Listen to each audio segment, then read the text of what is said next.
الرحمن الرحیم۔ الحمدللہ رب العالمین والصلاة والسلام علی سید المرسلین، اما بعد فاعوذ باللہ من الشیطان الرجیم، بسم اللہ الرحمن الرحیم۔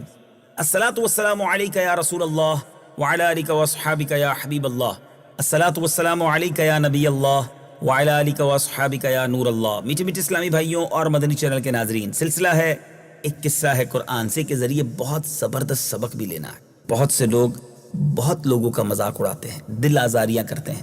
آج آئیے قرآن سے سیکھتے ہیں مذاق اڑانا کیسا۔ حضرت ثابت بن قیس رضی اللہ تعالیٰ عنہ کچھ اونچا سنتے تھے، اس لیے جب وہ مجلس میں حاضر ہوتے تو صحابہ انہیں آگے جگہ دے دیا کرتے تھے۔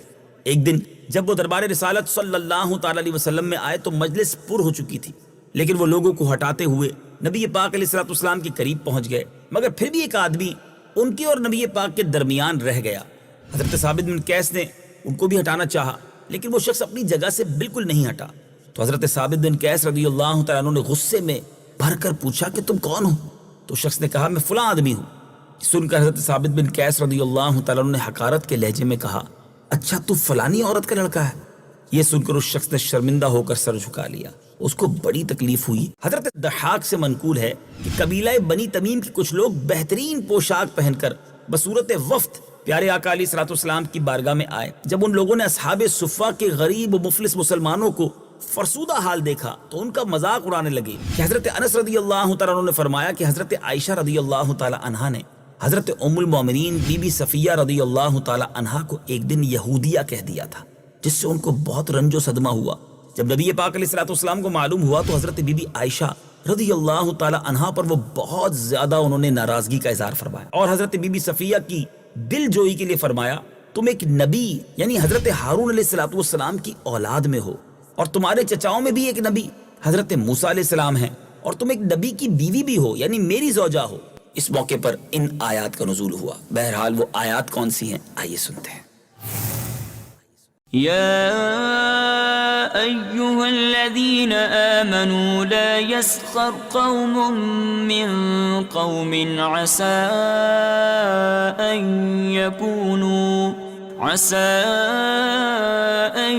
يكونوا خيرا منهم ولا نساء من نساء عسى أن يكن خيرا منهن ولا تلمزوا أنفسكم ولا تنابزوا بالألقاب بئس الاسم الفسوق بعد الإيمان ومن لم يتب فأولئك هم الظالمون۔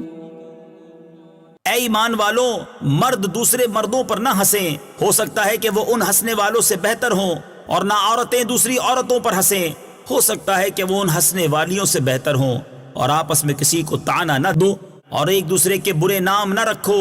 مسلمان ہونے کے بعد فاسق کہلانا کیا ہی برا نام ہے، اور جو توبہ نہ کریں تو وہی ظالم ہیں۔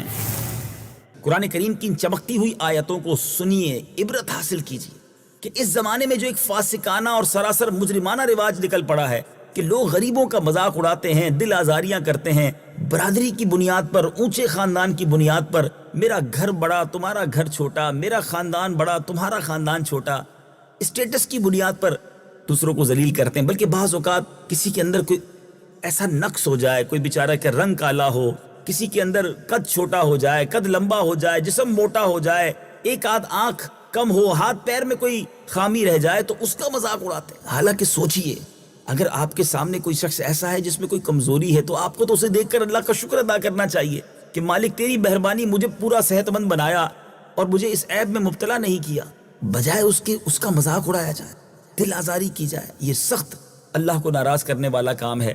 اللہ مجھے اور آپ کو لوگوں کی دل آزاری سے محفوظ فرمائے، مذاق اڑانے والی عادت سے ہم سب کو بچائے رکھے۔ میٹھے میٹھے اسلامی بھائیوں، قرآن مجید کی روشنی میں آئیے سمجھتے ہیں کہ ان آیات میں کیا احکام اور وعیدیں بیان فرمائی گئی ہیں۔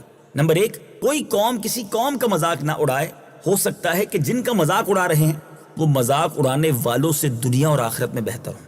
نمبر 2، مسلمانوں کے لیے جائز نہیں کہ ایک دوسرے پر طعنہ زنی کریں۔ نمبر 3، مسلمانوں پر حرام ہے کہ ایک دوسرے کے لیے برے برے نام رکھیں۔ نمبر 4، جو ایسا کرے وہ مسلمان ہو کر فاسق ہے۔ نمبر 5، اور جو اپنی حرکتوں سے توبہ نہ کرے وہ ظالم ہے۔ حضرت ابن عباس رضی اللہ تعالی عنہما نے فرمایا اگر کوئی گناہگار مسلمان اپنے گناہ سے توبہ کر لے تو توبہ کے بعد اس کو اس گناہ سے عار دلانا بھی اسی ممانعت میں شامل ہے۔ اسی طرح کسی مسلمان کو کتا، گدھا، معاذ اللہ سور کہہ دینا بھی ممنوع ہے، یا کسی مسلمان کو ایسے نام یا لقب سے یاد کرنا جس میں اس کی برائی ظاہر ہوتی ہو یا اسے ناگوار ہوتا ہو، یہ ساری صورتیں بھی اسی ممانعت میں شامل ہیں۔ حضرت عبداللہ ابن مسعود رضی اللہ تعالیٰ عنہ نے فرمایا اگر میں کسی کو حقیر سمجھ کر اس کا مذاق بناؤں تو مجھے ڈر لگتا ہے کہ کہیں اللہ تبارک و تعالیٰ مجھے کتا نہ بنا دے۔ یہاں وہ لوگ درس سے عبرت حاصل کریں جو مذاق اڑاتے ہیں، خدا را ایسا نہ کریں، کہیں ایسا نہ ہو آج کسی کا مذاق اڑا رہے ہیں کل آپ کا مذاق اڑایا جائے۔ میٹھے میٹھے اسلامی بھائیو، اپنے موضوع کو ایک اور طرف لیے چلتے ہیں۔ آج ایک ایسی دھات کے بارے میں جانتے ہیں جو آسمان سے اتری ہے، میں اور آپ اس کا بہت استعمال کرتے ہیں، ہمارے گھر، ہماری بہت ساری چیزیں اس کے بغیر بن نہیں سکتی۔ وہ کون سی دھات ہے؟ قرآن مجید میں پہلے سنتے ہیں۔ بالقسط وأنزلنا الحديد فيه بأس شديد ومنافع للناس، اور ہم نے لوہا اتارا، اس میں سخت لڑائی کا سامان ہے اور لوگوں کے لیے فائدے ہیں۔ جی میرے میٹھے اسلامی بھائیوں، حضرت عبداللہ ابن عباس رضی اللہ تعالیٰ عنہ سے مروی ہے کہ جب حضرت آدم علیہ السلام جنت سے روئے زمین پر تشریف لائے تو لوہے کے 5 اوزار اپنے ساتھ لائے، ہتھوڑا، نہائی، سنسی، ریتی اور سوئی، ریتی اور سوئی۔ اور دوسری روایت ہے کہ انہی یعنی حضرت عبداللہ ابن عباس رضی اللہ تعالیٰ سے یہ روایت مروی ہے کہ حضرت آدم علیہ السلام کے ساتھ 3 چیزیں زمین پر نازل ہوئیں، حجر اسود، عصائے موسوی اور لوہا۔ حضرت عبداللہ ابن عمر رضی اللہ تعالیٰ عنہ سے روایت ہے کہ انہوں نے کہا کہ نبی پاک علیہ السلام نے فرمایا 4 برکت والی چیزیں اللہ تعالیٰ نے آسمان سے نازل فرمائی ہیں، لوہا، آگ، پانی اور نمک۔ سبحان اللہ۔ حضرت عبداللہ ابن عباس رضی اللہ تعالیٰ عنہما کی روایت میں ہے کہ لوہا جنت سے زمین پر آیا۔ حضرت عبداللہ ابن عمر کی روایت میں یہ بھی ہے کہ لوہا آسمان سے نازل ہوا۔ ان دونوں روایتوں میں کوئی خاص تعارض نہیں ہے۔ جی ہاں، اس لیے کہ جنت آسمانوں کے اوپر ہی ہے، لوہا جب جنت سے اترا تو آسمان سے ہی زمین پر اترا۔ لوہا ایک ایسی دھات ہے کہ ہر صنعت کے آلات اس سے بنتے ہیں، ہر قسم کے آلات جنگ بھی اسی سے تیار ہوتے ہیں۔ انسانوں کی ضروریات کے ہزاروں سامان ایسے ہیں جو بغیر لوہے کے تیار ہی نہیں ہو سکتے۔ اس لیے قرآن مجید میں فرمایا گیا وَمَنَافِعُ لِلنَّاسِ کہ اس لوہے میں لوگوں کے لیے بے شمار فوائد و منافع ہیں۔ بہرحال لوہا اللہ تبارک و تعالیٰ کی نعمتوں میں سے ایک بہت بڑی نعمت ہے، لہٰذا لوہے کا ہر سامان دیکھ کر اللہ تبارک و تعالیٰ کی اس نعمت کا شکر بھی ادا کرنا چاہیے۔ کیا بات ہے میرے رب کی نعمتوں کی، جبھی تو قرآن ہی کہتا ہے فَبِأَيِّ آلَاءِ رَبِّكُمَا تُكَذِّبَانِ۔ مدنی چینل دیکھتے رہیے، انشاءاللہ اگلے سلسلے میں ایک اور قرآنی قصہ، ایک اور قرآنی معلومات لے کر حاضر ہوں گے۔ صلو علی الحبیب صلی اللہ تعالی علی محمد صلی اللہ علیہ وسلم۔